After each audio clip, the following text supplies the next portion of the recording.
ஆமேன். ஆண்டவராகிய இயேசு கிறிஸ்துவின் நாமத்தினாலே மீண்டும் ஒரு முறை வாழ்த்தி வரவேற்கிறேன். ஆண்டவர் தாமே எங்கள் அனைவரோடும் பேசுவாராக, எங்களை ஆசீர்வதிப்பாராக. நான் எடுத்துக்கொண்ட தலைப்பு கர்த்தர் சமீபமாய் இருக்கிறார் என்று சொல்லி. கர்த்தர் எப்பொழுதும் எங்களுக்கு சமீபமாய் இருக்கிறவராய் இருக்கிறார், கிட்ட இருக்கிறவராய் இருக்கிறார். மிக தொலைவிலே அவர் இல்லை, எங்களோடு கூட இருக்கிறவராய் இருக்கிறார். இதிலே சங்கீதம் 145 18வது வசனத்தை நாங்கள் எடுத்துக்கொள்வோம், வாசிப்போம்.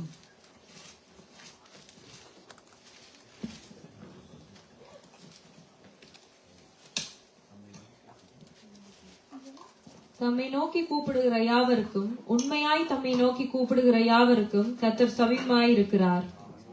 ஆமென். தம்மை நோக்கி கூப்பிடுகிற யாவருக்கும், உண்மையாய் தம்மை நோக்கி கூப்பிடுகிற யாவருக்கும் கர்த்தர் சமீபமாய் இருக்கிறார் என்று. ஏனென்றால் இதிலே 2 தடவை அந்த காரியம் வருகிறது. தம்மை நோக்கி கூப்பிடுகிற யாவருக்கும் என்று சொல்லி போட்டு சங்கீதக்காரன் சொல்லுகிறார், உண்மையாய் தம்மை நோக்கி கூப்பிடுகிற யாவருக்கும். இப்ப நாங்க உதாரணத்துக்கு ஏதாவது பேச்சு வழக்கிலே சொல்லுவோம் தானே, இதை வாங்கி தருவார், இதை செய்தால் இது வாங்கி தருவார். அது போல ஒரு இந்த வார்த்தை இருக்கிறது, தம்மை நோக்கி கூப்பிடுகிற யாவருக்கும் என்று விட்டு அப்படியே சொல்லி இருக்கலாம், தம்மை நோக்கி கூப்பிடுகிற யாவருக்கும் கர்த்தர் சமீபமாய் இருக்கிறார் என்று. ஆனால் சங்கீதக்காரன் சொல்லுகிறார், தம்மை நோக்கி கூப்பிடுகிற யாவருக்கும், உண்மையாய் தம்மை நோக்கி கூப்பிடுகிற யாவருக்கும் கர்த்தர் சமீபமாய் இருக்கிறார் என்று சொல்லி. அப்ப கிறிஸ்தவ வாழ்விலே உண்மை வேண்டும் என்று பார்க்கிறோம் பிரியமானவர்களே. உண்மை என்றால் உண்மை, அதற்குரிய எதிர்ச்சொல் பொய், நேர்மை, களவு, அப்படி என்றெல்லாம் இருக்கிறது. கிறிஸ்தவ வாழ்க்கையிலே உண்மையை விரும்புகிற தேவனாக இருக்கிறார். கிறிஸ்தவ வாழ்வென்றால் உண்மை வழியிலே நடப்பவர்கள் தான் கிறிஸ்தவர்கள், கிறிஸ்தவம் என்று பார்க்கிறோம் பிரியமானவர்களே. உண்மை இல்லாதவனை திருடன் என்று சொல்வார்கள், பொய்யன் என்று சொல்லுவார்கள் என்று பார்க்கிறோம். திருடன் வஞ்சனையாய் பேசுவான், தான் நினைத்ததை அடையும்படியாக. அப்ப திருடன் வஞ்சனையாய் பேசுகிறான் என்றால் தான் நினைத்ததை அடையும்படியாக. இந்த உலகத்திலே பணத்தை திருடுவார்கள், சொத்தை திருடுவார்கள், இப்படியாக திருட்டிலே பலவிதமான காரியங்கள் இருக்கிறது. அப்படியாக இப்ப மற்றவர்களுடைய நேரத்தை நாம் திருடனோமானால் அதுவும் திருட்டுத்தான் என்று பார்க்கிறோம் பிரியமானவர்களே. ஏனென்றால் திருட்டு பணம் மட்டுமல்ல, சொத்து மட்டுமல்ல. ஏனென்றால் பெரும்பாலும் நிறைய பேர் சொல்லுவார்கள், டைம் இஸ் மணி என்று சொல்லி. நேரம் பணத்துக்கு சமமாக இருக்கிறது, டைம் இஸ் மணி என்று சொல்லி. அப்படியாக நாங்கள் நேரத்தையும் திருடக்கூடாது என்று பார்க்கிறோம் பிரியமானவர்களே. இப்ப தேவ சமூகத்திலே நேரத்தை திருடிவிட்டு சில பேர் சொல்லுவார்கள்,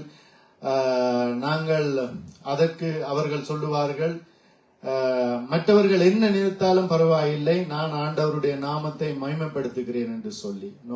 அது உண்மை இல்லை. ஏனென்றால் ஆண்டவர் ஒழுங்கின் தேவனாக இருக்கிறார்.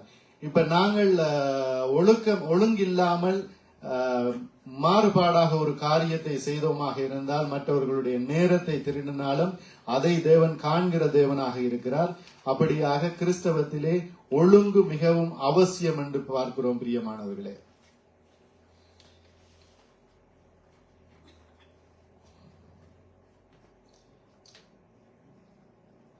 ஓகே, திருட்டு என்பது சிறிய திருட்டு பெரிய திருட்டு என்று ஒன்றும் வித்தியாசம் இல்லை என்று நாங்கள் பார்க்கிறோம். ஏனென்றால் வேதத்திலே சொல்லப்படுகிறது, கொஞ்சத்திலே உண்மையாயிருக்கிற மனுஷனை அநேகத்தின் மீது அதிகாரியாக வைப்பேன் என்று சொல்லி.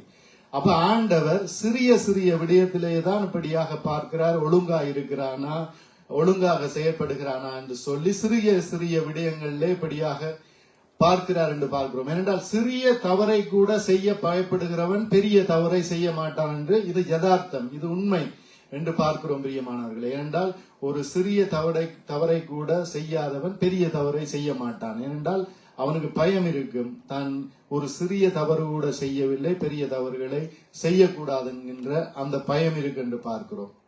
இப்ப ஒரு பெண்ணை இச்சையோடு பார்த்தாலே விபச்சாரம் செய்தாயிற்று என்று சொல்லி இந்த வேதம் சொல்லுகிறது. அப்படியாக இருக்கின்ற வேளையிலே ஒரு மனுஷன் ஒரு பெண்ணை இச்சையோடு பார்க்காதிருந்தானாக இருந்தால் அந்த இச்சையோடு பார்க்காத ஒருவன் விபச்சாரம் கட்டாயம் செய்ய மாட்டான். இச்சையோடு பார்ப்பது ஒரு சிறிய விடயமாக இந்த உலகத்திலே இருக்கிறது. இன்று களியாட்டுக்கள், கூத்துக்கள் அப்படி என்று பெரிய பெரிய விழாக்கள் எல்லாம் கொண்டாடுகிறார்கள். அந்த அப்படியாக செய்கிற உலகத்தாருடைய பார்வையிலே அது சிறிய காரியமாக இருக்கிறது. இச்சையோடு ஒரு நபரை பார்ப்பது, இச்சையோடு ஒரு பெண்ணை பார்ப்பது சிறிய விடயமாக இருக்கிறது. ஆனால் விபச்சாரம் பண்ணுவது என்பது இந்த உலகத்து மனிதர்கள் மத்தியிலும் அது ஒரு பெரிய ஒரு தவறாக இந்த உலகத்து மனிதர்களே பார்க்கிறார்கள் என்று என்கின்ற வேளையிலே அந்த சிறிய தவறை நாங்கள் செய்யாமல் இருந்தோமாக இருந்தால் பெரிய தவறை செய்ய மாட்டோம். ஒரு பெண்ணை இச்சையோடு பார்க்காதவன் ஒரு விபச்சாரத்திலே ஈடுபட மாட்டான். எல்லாவற்றிற்கும் அந்த இருதயத்தின் அந்த சிறிய காரியம் காரணமாக இருக்கிறது பெரும் பாவத்துக்கு என்று பார்க்கிறோம். அப்படித்தான் கொஞ்சத்திலே நாங்கள் உண்மையாக இருந்தோமாக இருந்தால் இப்படியாக தேவன் அநேகத்திலே எங்களை அதிகாரியாக வைக்கிறவராயிருக்கிறார். சிறிய பாவங்களை நாங்கள் செய்யாமல் இருந்தோமாக இருந்தால் பெரிய பாவத்துக்குள்ளே நாங்கள் விழமாட்டோம் என்று நாங்கள் பார்க்கிறோம். பிரியமானவர்களே, ஆண்டவருக்கு பிடிக்காத சில காரியங்கள் உண்டு. ஆண்டவர் இந்த பூமியிலே மனிதனாக பிறந்த வேளையிலே அந்த மலப்பிரசங்கத்திலே எல்லாம் அவர்படியாக அநேக காரியங்களை சொல்லுகின்ற வேளையிலே ஆண்டவர் சொல்லுகிறார், நீங்கள் ஜெபம் பண்ணும் போது அஞ்ஞானிகளைப் போல வீண் வார்த்தைகளை அலம்பாதேயுங்கள். அவர்கள் அதிக வசனிப்பினால் தங்கள் ஜெபம் கேட்கப்படுகிறது என்று நினைக்கிறார்கள் என்று சொல்லி, அப்ப அதிக வசனத்தினால் அலட்டாதீர்கள் என்று சொல்லி, அப்படி என்றால் என்ன என்றால் அலட்டாதீர்கள், அலம்பாதீர்கள் என்று சொல்லப்படுகிறது. தேவையில்லாத காரியத்தை தேவையில்லாத நேரத்திலே பக்தி விருத்தி ஏற்படுத்தாத காரியங்களை இப்படியாக அலட்டாதீர்கள் என்று சொல்லப்படுகிறது. அது நிமித்தமாக நாங்கள் அதை அந்த ரத்தின சுருக்கமாக தகுந்த நேரத்திலே தகுந்த இடத்திலே நாங்கள் உரியவைகளை சொல்ல வேண்டியவர்களாக இருக்கின்றோம் என்று பார்க்கிறோம். ஏனென்றால் தேவன் ஒழுங்கின் தேவனாக இருக்கிறார். பிரியமானவர்களே, நாங்கள் எடுத்துக்கொள்ளுவோம் நீதிமொழிகள் 13வது அதிகாரம் 2வது வசனத்தை.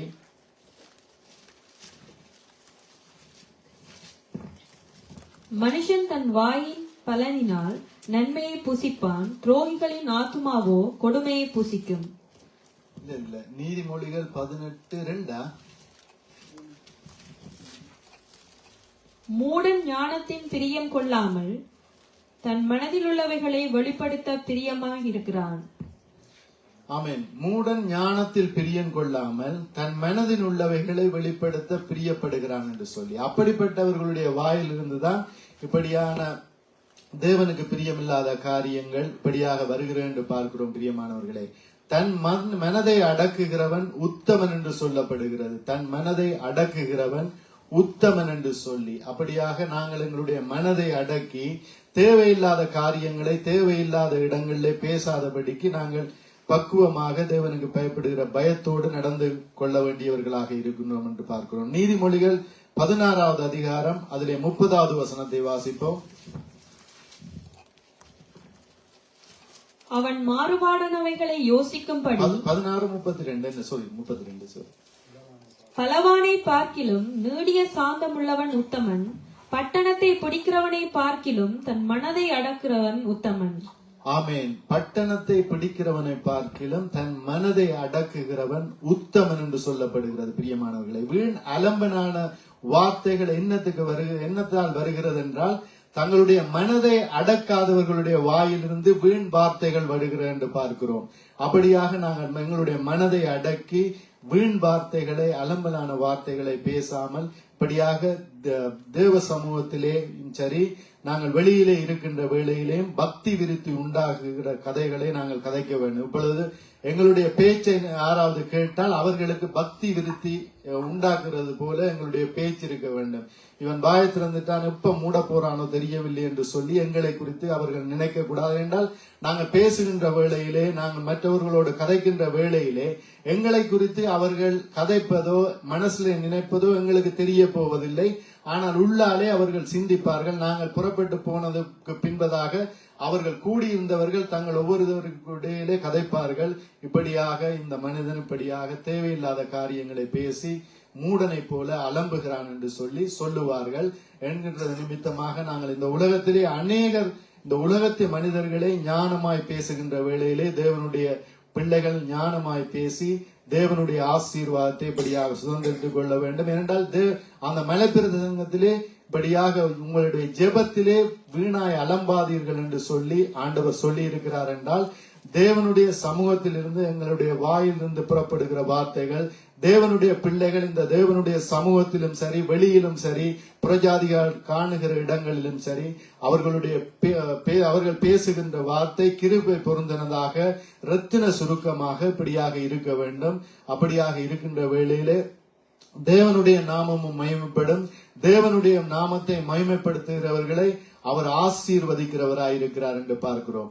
தம்மை நோக்கி கூப்பிடுகிற யாவருக்கும், உண்மையாய் தம்மை நோக்கி கூப்பிடுகிற யாவருக்கும் கர்த்தர் சமீபமாயிருக்கிறார் என்று வேதம் சொல்லுகிறது. பிரியமானவர்களே, சர்வ வல்லவருடைய நிழலிலே தங்குகிறவன் இப்படியாக அந்த வசனம் இந்த இடத்திலே குணா பிரதர் சொன்னார் நினைக்கிறேன்.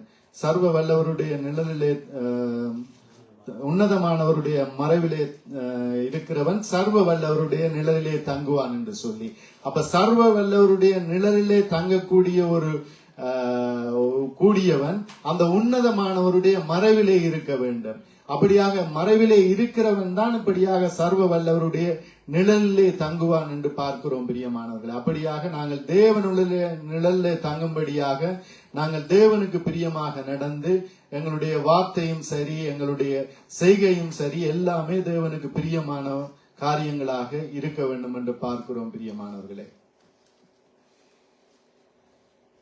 ஆண்டவர் நம்மை ஆசீர்வாதமாய் இருக்க வேண்டும் என்று விரும்புகிறார். அதற்காக அவர் வேதத்தில் அநேக ஆலோசனைகளை சொல்லி இருக்கிறார். தாமே அதன்படி நடந்தும் காட்டியிருக்கிறார். பிரியமானவர்களே, அப்படியாக ஆலோசனைகளை மட்டும் அவர் சொன்னது மட்டுமல்ல, எப்படி நடக்க வேண்டும் என்று அவர் இந்த பூமியிலே வாழ்ந்த காலத்திலே இப்படியாக தம்மை இப்படியாக முழுவதுமாக அர்ப்பணித்து எங்களுக்கு நடந்து காட்டினார் என்று பார்க்கிறோம். ஆண்டவருடைய நாங்கள் எதை செய்தாலும் ஆண்டவருடைய பாதையிலே, அவர் நடந்த பாதையிலே நாங்கள் நடக்கிறோமா, அவர் சொன்னபடி நாங்கள் பேசுகிறோமோ என்று சொல்லி எல்லாவற்றையும் நாங்கள் நிதானித்து பார்த்தபடியாக நடப்பவர்களாக இருக்க வேண்டும். ஏனென்றால் ஆண்டவர் எந்த இடத்திலும் வீண் வார்த்தைகளை அலம்பவில்லை. ஏனென்றால் ஆண்டவரை பார்த்து சொல்லுகிறார்கள், சிலுவையிலே அறைய போகிறார்கள், அந்த இடத்திலே பிலாத்தின் இடத்திலே கொண்டு போகிறார்கள், ஏரோதின் இடத்திலே கொண்டு போகிறார்கள், அநேக அந்த இடத்திலே நியாய சங்கத்திடத்திலே கொண்டு போகப்படுகிறார்.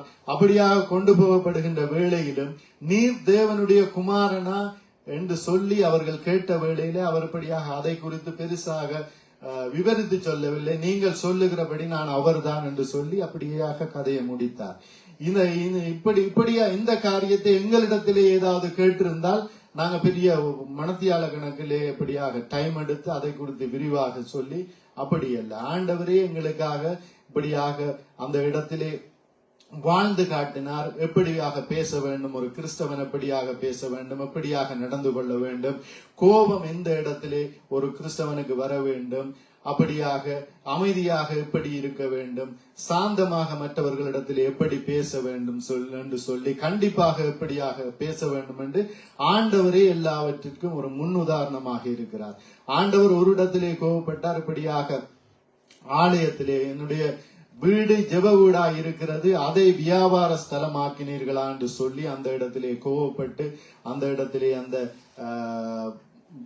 விக்கிரவர்களுடைய காரியங்களை இப்படியாக தட்டி இப்படியாக விட்டார் என்று பார்க்கிறோம். பிரியமானவர்களே, அப்படியாக நாங்கள் தேவனுக்கு பிரியமாக அனைத்து காரியங்களையும் இப்படியாக செய்ய வேண்டியவர்களாக இருக்கின்றோம்.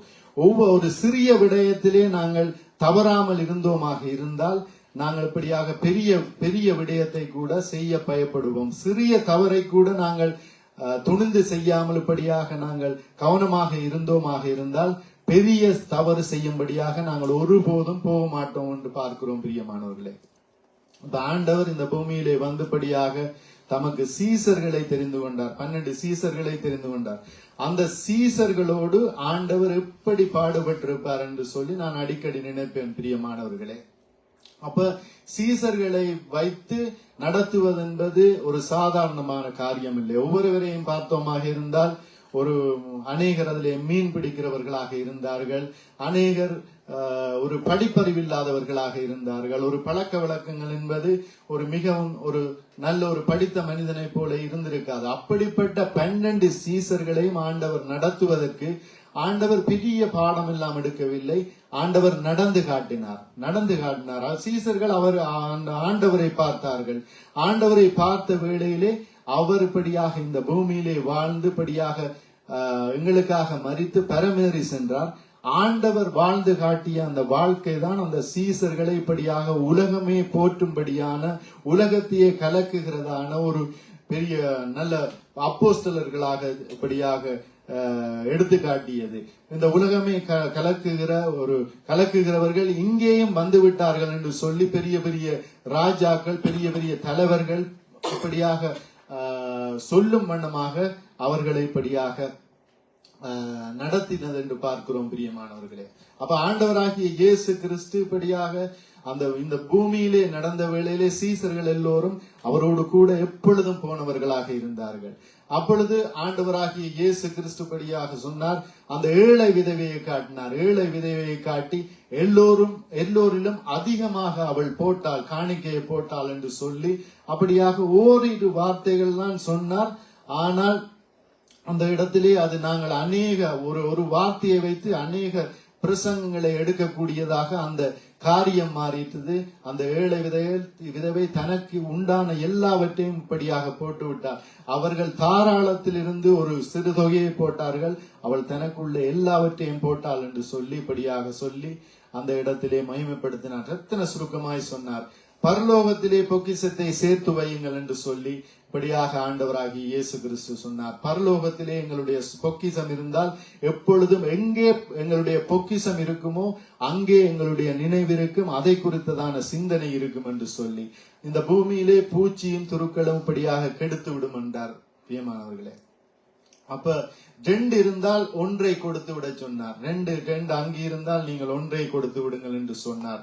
அப்படியாக கொடுக்கும்படியாய் சொன்னார். தமக்காக, தம்முடைய ராஜ்யத்துக்காக நீங்கள் கொடுக்க வேண்டும் என்று சொன்னார்.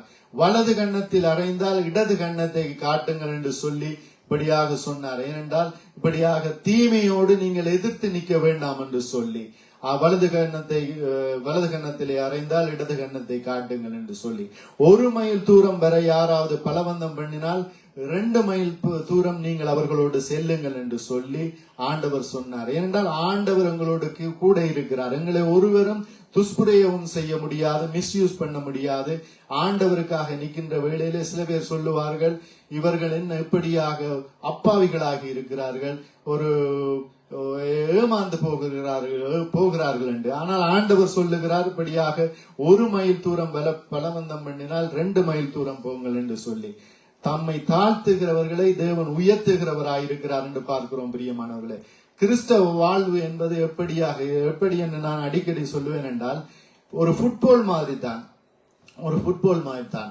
நாங்கள் ஒரு எதிர்த்தரப்பு விளையாட்டு வீரர் படியாக ஒரு பந்தை தட்டினால் எங்களுடைய காலிலே பந்து நிற்கும். அந்த பந்தை நாங்கள் எப்படியோ தட்டித்தான் விட வேண்டும். தட்டாம விட்டால் விளையாட்டு சுறுசுறுப்பாக இருக்காது, சும்மா ஒரு தோத்து போற மாதிரி. அப்படி எங்களை நோக்கி வருகிற பந்துகளை நாங்கள் தகுந்த நேரத்திலே இப்படியாக தகுந்தபடி அடித்து விட வேண்டியவர்களாக இருக்கின்றோம். பிரியமானவர்களே, அப்படியாக பந்து என்றால், இப்ப உதாரணத்துக்கு எங்களிடத்திலே வந்து ஒருவர் ஒரு காரியத்தை சொல்லுகிறார் என்று வைத்துக் கொள்ளுவோம்.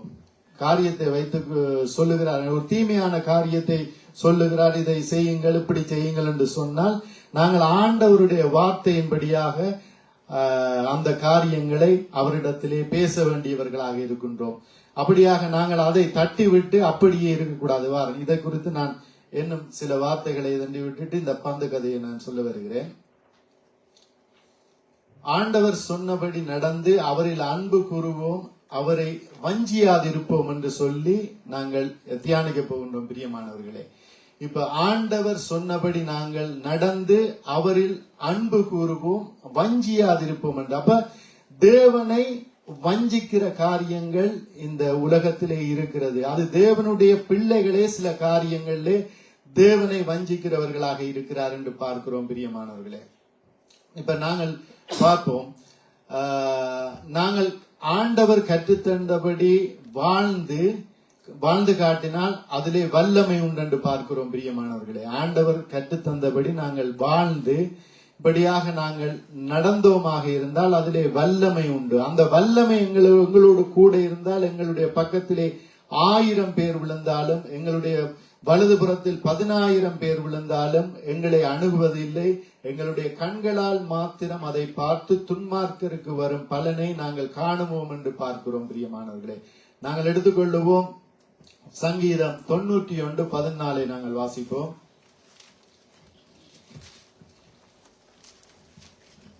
அவன் என்னிடத்தில் வாஞ்சையாய் இருக்கிறபடியால் அவனை விடுவிப்பேன்.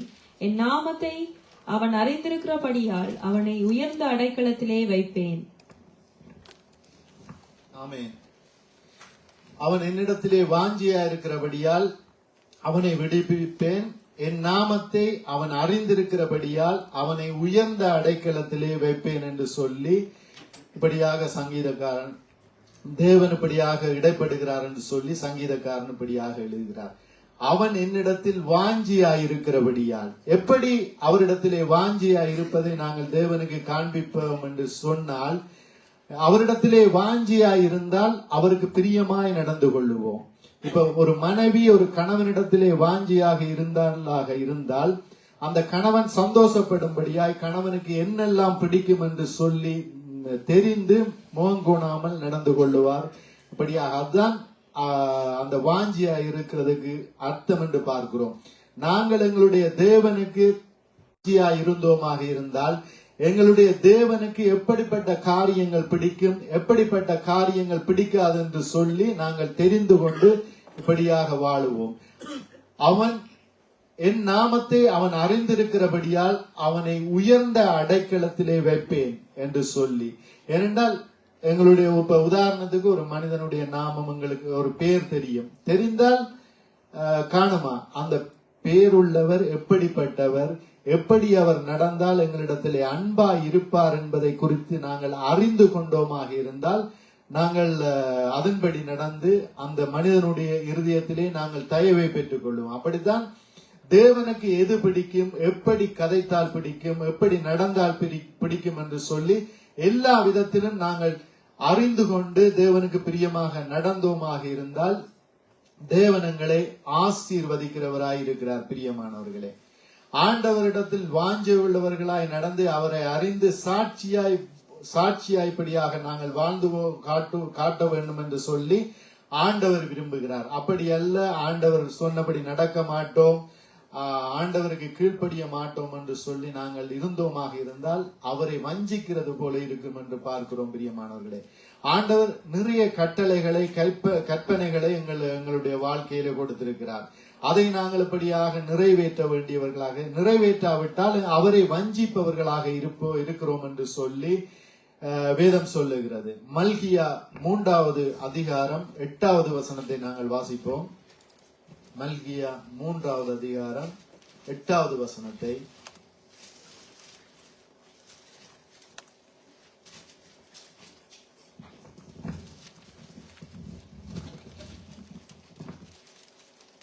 மனுஷன் தேவனை வஞ்சிக்கலாமா? நீங்களோ என்னை வஞ்சிக்கிறீர்கள். எதிலே உம்மை வஞ்சித்தோம் என்கிறீர்கள்? தசமபாகத்திலும் காணிக்கைகளிலும் தானே. ஆமென். மனுஷன் தேவனை வஞ்சிக்கலாமா என்று சொல்லி ஒரு கேள்விக்குறி ஒன்று தேவன் போடுகிறார். நீங்களோ என்னை வஞ்சித்தீர்கள், எதிலே என்னை வஞ்சித்தோம் என்கிறீர்களே? தசம பாகத்திலும் காணிக்கையிலும் தானே என்று சொல்லி. ஆனால் இப்ப இந்த உலகத்திலே நாங்கள் பார்த்தோமா இருந்தால் அநேக போதனைகள் இப்பொழுது போய்கொண்டிருக்கிறது. தசம பாகம் இப்பொழுது கொடுக்க தேவையில்லை, இதெல்லாம் பழைய ஏற்பாட்டு காலம், இப்பொழுது கொடுக்க தேவையில்லை என்று சொல்லி நாங்கள் 9வது வசனத்தை வாசிப்போம். நீங்கள் சபிக்கப்பட்டவர்கள், ஜனத்தாராகிய நீங்கள் எல்லாரும் என்னை வஞ்சித்தீர்கள். என்ன சொல்லப்படுகிறது? நீங்கள் சபிக்கப்பட்டவர்கள், ஜனத்தாராகிய நீங்கள் எல்லோரும் என்னை வஞ்சித்தீர்கள். ஓகே, இதுவும் பழைய ஏற்பாடுலாம் இருக்கு. அப்ப இதையும் சொல்லலாம், பழைய ஏற்பாட்டு காலத்துல தான் அப்படி சொல்லப்பட்டிருக்குது என்று சொல்லி இப்படியாக நாங்க 10வது வசனத்தை வாசிப்போம். அப்படின்னு சொல்லுவார்கள். என் ஆலயத்தில் ஆகாரம் உண்டாயிருக்கும்படி தசமபாகங்களை எல்லாம் பண்டகசாலையிலே கொண்டு வாருங்கள். அப்பொழுது நான் வானத்தின் பலகணிகளை துறந்து இடங்கொள்ளாமல் போகும் மட்டும் உங்கள் மேல் ஆசீர்வாதத்தை வருஷிக்க மாட்டேனோவென்று அதனால் என்னை சோதித்து பாருங்கள் என்று சேனைகளின் கர்த்தர் சொல்லுகிறார். ஆமென். யார் சொல்லுகிறார்? சேனைகளின் கர்த்தர் சொல்லுகிறார். சேனைகளின் கர்த்தர் என்பது அவருடைய நாமமாக இருக்கிறது. அப்ப என் ஆலயத்திலே ஆகாரம் உண்டாயிருக்கும்படி தசம பாகங்களை எல்லாம் பண்டசாலையிலே கொண்டு வாருங்கள். அப்பொழுது நான் வானத்து பலகணிகளை திறந்து இடங்கொள்ளாத மட்டும் போகும் மட்டும் உங்கள் மேல் ஆசீர்வாதத்தை வரிசிக்க பண்ண மாட்டோம் என்று அதனால் என்னை சோதித்து பாருங்கள் என்று சேனைகளின் கர்த்தர் சொல்லுகிறார். ஆமீன். சேனைகளின் கர்த்தர் சொல்லுகிறார். அப்ப தசம பாகம் கொடுக்க வேண்டுமா என்றால் பழைய ஏற்பாடுல இருக்கிற வசனம் தானே இது. புதிய ஏற்பாடுல அப்படி எல்லாம் இல்லை என்று நாங்க சாட்டு சொல்லக்கூடாது. ஆனா அதுக்கு ஆதாரம் இங்க புதிய ஏற்பாடுல இருக்கு. ஆண்டவராகிய இயேசு கிறிஸ்து சொல்லி இருக்கிறார். அப்ப தசம பாகம் எங்கே கொடுக்க வேண்டும் என்றால் நாங்கள் போகின்ற சபைக்கு கொடுக்க வேண்டும். அதுதான் உண்மை.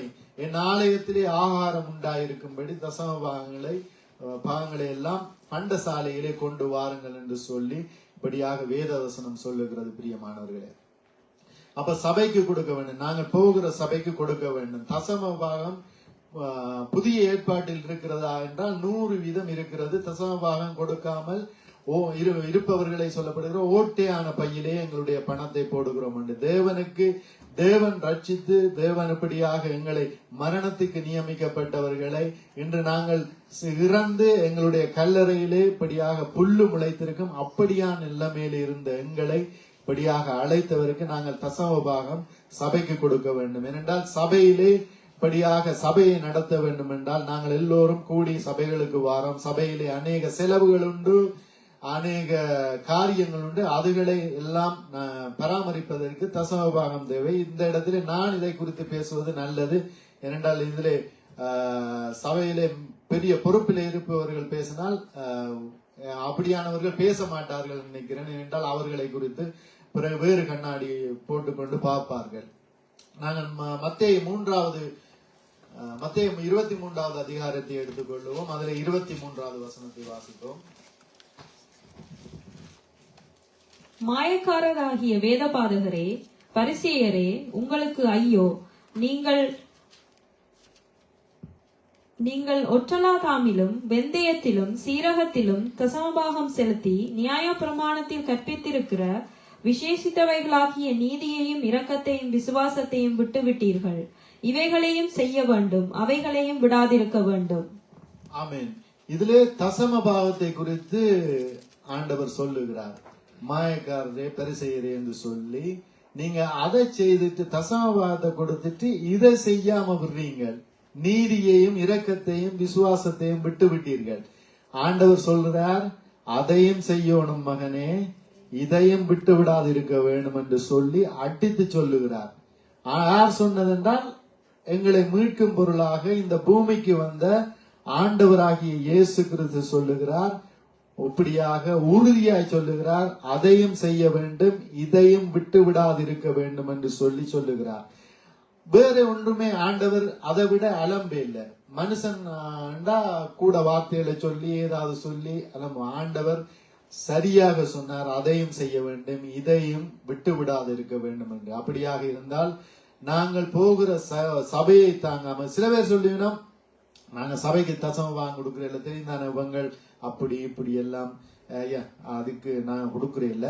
நாங்க ஊர்ல ஊழியம் செய்கிறோம், ஆப்பிரிக்காவுக்கு அனுப்புகிறோம், ஜப்பானுக்கு அப்படியாக வேறு வேறு தேசங்களுக்கு அனுப்புகிறோம், சபைக்கு பெருசா கொடுப்பதில்லையாங்க. நோ நோ நோ நோ, தசம பாகத்தை சபைக்கு தான் கொடுக்க வேணும். அப்படி அதுக்கு மேலாக கொடுப்பதென்றால் நாங்க வேற ஊழியங்களுக்கு கொடுக்கிறேன்டா கொடுக்கலாம். ஏன்னா ஆண்டவர் தான் சொல்லுகிறார்.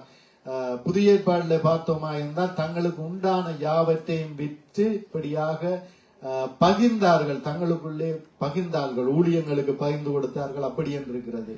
ஆனால் இப்ப நாங்க இருக்கின்ற காலத்திலே நாங்க தசம பாகத்தை கட்டாயம் ஆண்டவர் எங்களை எந்த சபைக்கு நடத்துகிறாரோ அந்த சபைக்கு நாங்கள் கொடுத்தே ஆகணும். சில பேர் சொல்லுவார்கள் தசமபாகத்தை கொடுக்கிறோம், என்ன நடக்குது ஏது நடக்குதுன்னு தெரியாது. நோ நோ நோ நோ, எங்களுடைய பந்தை தசம பாகத்தை கொடுத்து, நான் ஃபுட்பால் விளையாட்டை சொன்னேனே, நாங்கள் எங்களுடைய காலில் இருக்கிற பந்தை அடுத்தவருக்கு தட்டி விட வேண்டும். அவர் உண்மையாய் நடக்கிறாரோ உண்மையாய் நடக்கவில்லையா என்பதை ஆண்டவர் பார்த்துக் கொள்வார். ஏனென்றால் நாங்கள் இந்த உலகத்திலே யாரையும் சுத்தமாத்து பண்ணி விடலாம், ஆனால் ஆண்டவரை ஒருவரும் இந்த உலகத்திலே எப்படிப்பட்ட ஒரு ஞானவானாக இருக்கட்டும், கல்விமானாக இருக்கட்டும், ரவுடியாக இருக்கட்டும், ஒருவரும் ஆண்டவரை சுற்றுமாட்டு பண்ண முடியாது. நாங்கள் சொல்லுகிற நொண்டி சாட்டு போக்கா இருக்கும். இப்படியாக இவர்களிடத்தில் கொடுத்தால் இவர்கள் என்ன செய்வார்களோ, பணம் எப்படி போகும் என்று தெரியாது என்று சொல்லி ஒரு நொண்டி சாக்கு போக்கு சொல்லி நாங்கள் அந்த பணத்தை தசமபாகத்தை கொடுக்காமல் நாங்கள் ஓட்டை பையிலே போடுகிறோம். ஆனால் அது அந்த பை நிரம்புவது போல இருக்கும். ஆனால் ஒரு நாள் வரும், மருத்துவ செலவு சொல்லி டாக்டர்மார் சொல்லுவாங்க, அவ்வளவு தொகை வேணும் கொண்டு வாண்டா, அப்படியே ஓட்ட பையால பிஞ்சு அப்படியே விழுந்துடும். பிரியமானவர்களே, அது நிமித்தமாக தசமபாகம் ஆண்டவரிடத்திலே கொடுக்கின்ற வேளையிலே ஆண்டவர் சொல்லுகிறார், அதை கொடுத்து சோதித்து பாருங்கள், நான் வானத்து பனகணிகளை தொடர்ந்து இடம் கொள்ளாத மட்டும் போகும் மட்டும் உங்களை ஆசீர்வதிக்க மாட்டோம் என்று சொல்லி, அதனாலே இப்படியாக சோதித்து பாருங்கள் என்று சொல்லி, அப்படியாக ஆண்டவர் பல கற்பனைகளை கொடுத்திருக்கிறார். செய்ய வேண்டும் செய்ய வேண்டும் என்று இந்த தசமபாகம் காரியங்கள் காணிக்கை எல்லாம் நாங்கள் செய்தேதான் ஆக வேண்டும். செய்தால்தான் எங்களுடைய வாழ்க்கையிலே ஆசீர்வாதம் என்று பார்க்கிறோம்.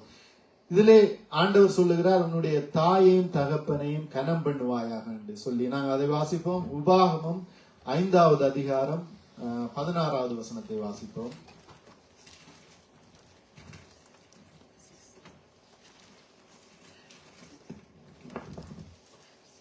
உன் தேவனாகிய கர்த்தர் உனக்கு கொடுக்கிற தேசத்திலே உன் நாட்கள் நீடித்திருப்பதற்கும் நீ நன்றாய் இருப்பதற்கும் உன் தேவனாகிய கர்த்தர் உனக்கு கட்டளையிட்டபடியே உன் தகப்பனையும் உன் தாயையும் கனம் பண்ணுவாயாக. ஆமென். எங்களுடைய நாட்கள் நீடித்திருக்கும்படியாய் நாங்கள் இருக்கின்றதான தேவன் எங்களுக்கு தந்திருக்கிறதான தேசத்திலே நாங்கள் இப்படியாக நல்ல சுகபவத்தோடு நல்ல சுகபலத்தோடு வாழும்படியாக நாங்கள் எங்களுடைய தாய் தகப்பனை கனம் பண்ண வேண்டும் என்று சொல்லப்படுகிறது. பிரியமானவர்களே, கனம், இப்ப நான் என்ற தாய் தகப்பனை கனம் பண்ணுவேன், நீங்கள் உங்களுடைய தாய் தகப்பனை கனம் பண்ணுவீர்கள். இப்ப உதாரணத்துக்கு நாங்கள் குடும்பமாக இருக்கின்றோம், கணவன் மனைவியாக இருக்கின்றோம். இந்த தாய் தகப்பனை கனம் பண்ணுகிற விடயத்திலே ஒன்றில் கணவனின் தாய் தகப்பனை கனம் பண்ணுகிற விடயத்திலே மனைவி தடையாக இருப்பார். ஏன் அவர்களை நீங்கள் அதிகமாக பார்க்கிறீர்கள், கவனிக்கிறீர்கள் அப்படி என்று சொல்லி மனைவி கணவனுடைய தாய் தந்தையை கனம் பண்ணுவதற்கு தடையாயிருப்பாள். அதே நேரம் கணவன் மனைவியினுடைய தாய் தந்தையினரை கனப்படுத்துவதற்கு கணவன் தடையாக இருப்பான். இப்படியாக ஒருவருக்கு ஒருவர் இப்படியாக தடை போட்டால், யார் தடை போடுகிறார்களோ அந்த தடை போடுகிறவர்களுக்கு சாபம் வருகிறது என்று சொல்லப்படுகிறது. பிரியமானவர்களே, என்றால் அப்படித்தான் ஒரு ஆசீர்வாதமான காரியத்தை ஒருவன் கணவன் செய்கின்ற வேளையிலே மனைவி தடை பண்ணுகின்ற வேளையிலே, மனைவி செய்கின்ற வேளையிலே கணவன் தடை பண்ணுகின்ற வேளையிலே அது எங்களுடைய வாழ்க்கைக்கு சாபமாக வந்து முடிகிறது என்று பார்க்கிறோம். பிரியமான, என்ன சாபம்? தேவனுடைய பிள்ளைகளுக்கு சாபம் இல்லை. ஆனால் நாங்கள் அந்த ஆசீர்வாதமான வழியை நாங்கள் அடைத்து போடுவதன் நிமித்தமாக நாங்களே அதை தேடிக்கொள்ளுகிறோம் என்று பார்க்கிறோம். பிரியமானவர்களே, அப்படியாக நாங்கள் எங்களுடைய தாய் தகப்பனை கனம் பண்ண வேண்டியவர்களாக இருக்கின்றோம். கனம் பண்ணினால் ஆசீர்வாதம். தாய் தந்தை இல்லையா, எங்களுடைய உறவினர் தாய் தந்தை மூலம் எங்களுக்கு கிடைத்த சகோதரங்களை நாங்கள் கனம் பண்ண வேண்டும். அப்படியாக கனம் பண்ணுகின்ற வேளையிலே கணவனோ மனைவியோ ஒருவருக்கும் அப்படியாக இடைஞ்சலாய் இருக்காத வண்ணம் அந்த காரியத்தை செய்து தேவனுடைய ஆசீர்வாதத்தை இப்படியாக பெற்றுக்கொள்ள வேண்டும் என்று பார்க்கிறோம். பிரியமானவர்களே, கர்த்தருடைய வேதத்தின்படி நடக்கிற உத்தம மார்க்கத்தார் பாக்கியவான்கள் என்று சொல்லப்படுகிறது. பிரியமானவர்களே, கர்த்தருடைய வேதத்தின்படி நடக்கிற உத்தம மார்க்கத்தார் பாக்கியவான்கள் என்று சொல்லி, அப்ப கர்த்தருடைய வேதத்திலே சொல்லப்படுகின்ற அனைத்து கற்பனைகளையும் நாங்கள் கைக்கொண்டு நாங்கள் உத்தம மார்க்கத்தாராய் இப்படியாக நடந்து பாக்கியவான்களாக இருக்க வேண்டும் என்று பார்க்கிறோம் பிரியமானவர்களே. நாமும் நல்லதை கற்றுக்கொண்டு நம் பிள்ளைகளுக்கு நல்லதை கற்றுக் கொடுக்க வேண்டும் பிரியமானவர்களே. இப்படியாக எங்களுடைய பிள்ளைகளுக்கு நாங்கள் ஆசீர்வாதங்களை பெற்றுக் கொடுக்க வேண்டியவர்களாக இருக்கின்றோம். ஏனென்றால் எங்களை பார்த்து தான் எங்களுடைய பிள்ளைகள் வளரும். அப்ப எங்களுடைய பிள்ளைகளுக்கு நல்ல ஆசீர்வாதத்தை நாங்கள் பெற்றுக் கொடுக்க வேண்டியவர்களாக இருக்கின்றோம். இன்றைய வேத வசனத்திலே நாங்கள் பார்த்தோம், உண்மையா தம்மை நோக்கி கூப்பிடுகிற யாவருக்கும், உண்மையாய் தம்மை நோக்கி கூப்பிடுகிற யாவருக்கும் கர்த்தர் சமீபமாய் இருக்கிறார் என்று சொல்லி நாங்கள் உண்மையாய் அவரை நோக்கி கூப்பிடுகிறவர்களாய் இருக்க வேண்டும் பிரியமானவர்களே. அப்படி கூப்பிடுகின்ற வேளையிலே, ஆபத்து காலத்திலே நாங்கள் அவரை நோக்கி கூப்பிடுகின்ற வேளையிலே அவர் எங்களுக்கு செவி கொடுத்து எங்களுக்கு காரியங்களை வாய்க்க பண்ணுகிறவராயிருக்கிறார். இப்படியாக உன்னதமானவருடைய மறைவில் இருக்கிறவன் சர்வ வல்லவருடைய நிழலில் தங்குவான் என்று சொல்லி அந்த உன்னதமானவருடைய மறைவில் இருக்கக்கூடியவர்களாக நாங்கள் இருக்க வேண்டும். அப்படியாக இருக்கின்ற வேளையிலே தேவனுடைய ஆசீர்வாதம் எங்களுடைய வாழ்க்கையிலே தங்கும். தேவன் கொடுத்த கட்டளைகளை நாங்கள் கைக்கொள்ள வேண்டும். தேவன் கொடுத்த கட்டளை என்றால் தேவனுடைய பிள்ளைகள் சபைக்கு தசம பாகத்தை கொடுக்க வேண்டும். கொடுக்காவிட்டால் இல்லாட்டிக்கு நான் என்னொன்று சொல்லி பார்க்கிறேன், இப்ப தசம பாகத்தை கொடுக்கவில்லையா, இப்ப இந்த நான் சொல்லுகிற பிரசங்கத்தை வைத்து கொடுக்க வேண்டும் என்று கட்டாயம் இல்லை. ஏனென்றால் ஆண்டவர் சொல்லுகிறார், கட்டாயமாக அல்ல மனப்பூர்வமாக கொடுப்பவர்களிடத்திலே பெற்றுக்கொள்ளும்படியாக இப்படியாக வேதவசனம் சொல்லுகிறது பிரியமானவர்களே. தாவீதை பார்த்தோமாக இருந்தால் தாவீது சவரித்த எல்லாவற்றையும் தேவனுக்காக, தேவனுடைய ஆலயத்தை கட்டும் பணிக்காக இப்படியாக கொடுத்தார் என்று பார்க்கிறோம். அப்படியாக நாங்கள் மனப்பூர்வமாக கொடுக்க வேண்டும். என்னோட சவால் விடலாம், தசமவாதத்தை கொடுக்காவிட்டால் இங்க ஆசீர்வாதம் குறை வருகுதா என்று சொல்லி யாராவது சவால் விட நினைத்தால் கொடுக்காமல் பாருங்கோ, தசமபாகம் கொடுக்காமல் இருந்து பாருங்கோ. ஒரு நாளைக்கு அதை நினைத்து நீங்க கவலைப்படுவீங்க. அப்பவும் பிரதர் சொன்னவர் தசமபாகம் கொடுக்கணும் என்று சொல்லி நான் அதை தட்டி கழித்தேன். பாருங்க எங்களுடைய வாழ்க்கை எப்படி இந்த கீழ் நிலைமைக்கு போயிருக்குது. அப்படியாக தசமபாகம் கொடுக்கிறவர்களை தேவன் ஆசீர்வதித்தார் என்றால் அதனாலே தான் அவர் தம்மை சோதித்து பார்க்கும்படி சொல்லுகிறார் பிரியமானவர்களே. அந்தபடியாக தாய் தந்தையை நாங்கள் கனப்படுத்த வேண்டும். அதற்கு மனைவி தாய் தந்தையை கனப்படுத்துகின்ற வேளையிலே கணவன் தடையாக இருக்கக்கூடாது. கணவன் தாய் தந்தையை கனப்படுத்துகின்ற வேளையிலே மனைவி தடையாக இருக்கக்கூடாது. அப்படியாக இருந்தால் அது ஒரு ஆசீர்வாத குறைவாக இருக்கும் என்று பார்க்கிறோம் பிரியமானவர்களே. அப்படியாக உண்மையாய் தம்மை நோக்கி கூப்பிடுகிற யாவருக்கும் கர்த்தர் சமீபமாய் இருக்கிறார். எப்படி உண்மையாக இருக்க வேண்டும், கர்த்தருடைய கட்டளைகளை கை கொண்டு இப்படியாக உண்மையாக இருக்கிறோம் என்று சொல்லி தேவனுக்கு முன்பதாக நாங்கள் காட்டிக்கொள்ள வேண்டும். அப்பொழுது தேவன் ஆசீர்வதிப்பார். ஏனென்றால் மனுஷனோ இப்படியாக வெளியரங்கமாக முகத்தை பார்க்கிறான், ஆனால் தேவனோ உள்ளான இருதயங்களை ஆராய்ந்து அறிகிற தேவனாக இருக்கிறார். ஆசீர்வாதத்தையும் இப்படியாக பழைய காலத்தில் சொல்லப்படுகிற ஆசீர்வாதத்தையும் சாபத்தையும் இப்படியாக வைக்கிறேன், நீங்களே தெரிவு செய்து கொள்ளுங்கள். உங்களுடைய நடத்தை மூலமாய், என்னை விசுவாசிக்கிற முறை மூலமாய் நீங்களே தெரிவு செய்து கொள்ளுங்கள் என்று சொல்லி அப்படியாக தேவன் ஆசீர்வாதத்தை வைத்திருக்கிறார். இந்த வேதத்தின் வார்த்தையின்படியாக நாங்கள் நடந்து அந்த தேவ ஆசீர்வாதத்தை சுதந்திரித்துக் கொள்ளுகின்ற வேளையிலே நாமும் ஆசீர்வாதமாய் இருப்போம். எங்களுடைய சந்ததிகள், பிள்ளைகள் இப்படியாக ஆசீர்வாதமாக இருப்பார்கள் என்று சொல்லி நாங்கள் பார்க்கிறோம் பிரியமானவர்களே. எல்லோரும் அமைதியாக எழுந்திருப்போம். மீதியான காரியத்தை சகோதரன் வழி நடத்துகின்ற வேளையிலே நாங்கள் எல்லோரும் ஒருமனப்படுவோம். ஆண்டவர் தாமே இந்த வார்த்தையின்படியாக உங்களை ஆசீர்வதிப்பாராக. ஆமென்.